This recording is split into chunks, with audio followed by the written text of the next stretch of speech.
ni zan ta ka fassara. To bismillah mu ce ya kai. A'udhu billahi minash shaitanir rajim. Bismillahir rahmanir rahim. La ina ma'ana Allah. Oke ma'ana za mu kenan. Ita zan fara karantawa. Ita za ta fara karantawa? Kana kira ina so son koyar kan fassara. To mu je ma'anai. Ku rike dawo yara. Kuna kai. La ina ma'ana Allah. La khaliqu ba mahalici sai Allah. Wala raziqu ba mai azqawa da gaskiya sai Allah. Wala ma'budi babu abun bautawa sai Allah. Bil haqqi da gaskiya.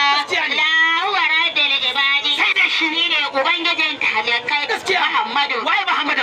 Ma'anan Muhammadu. Annabi Muhammadu. Muhammadu ja annabi ya zo. Da bil qur'an. Da alqur'ani kenan. Mai girma. Gaskiya ne. Azimu mai girma. Ya rike huda ya shirya. Wai la ka kutul muslimina.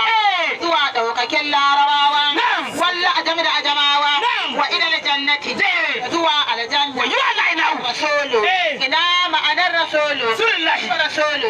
Kani dan shi annabi manzo ne ma'aiki mai gaugawa. Ya la ina kadai yake. Ina na masharaki daga gabas. Wani magarabi da yamma. Wani shamali daga kudu. Wani yamini daga arewa. Wa ya Allah. Allah mai arewa da bai san wannan ba. Hadal ma'ana. Hadal ma'ana. Ita ma'ana. Huwa la jesu. Bai halatta ba. Kalin zaba hatahi. Wannan kuɗi na kire an baki sadaka saboda manzon Allah mu je ba. Wuce an kan shi. Wala imamatahu. Ba ya shiga gaba ya mana limanci. Gaban sallah kalbahu. Wanda ya zo ya bi sallah bayan shi. Maza kai ba kole kai su ba.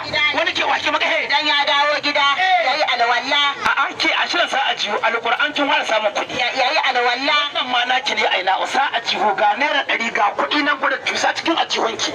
Ita wannan ma'ana. Ita wannan ma'ana wa huwa la yajuzu shirin ke masanya. tabaka da zabhatahi wa tahu a ciyan kan wala imamatahu baya shiga gaba ya mana limanci wa man salla kalbahu wanda yazo ya bi shi sallah baya ne idan ya dawo gida yayi alwala ya sake sallah Sallah bace ba. abadan abada sallallahu alazim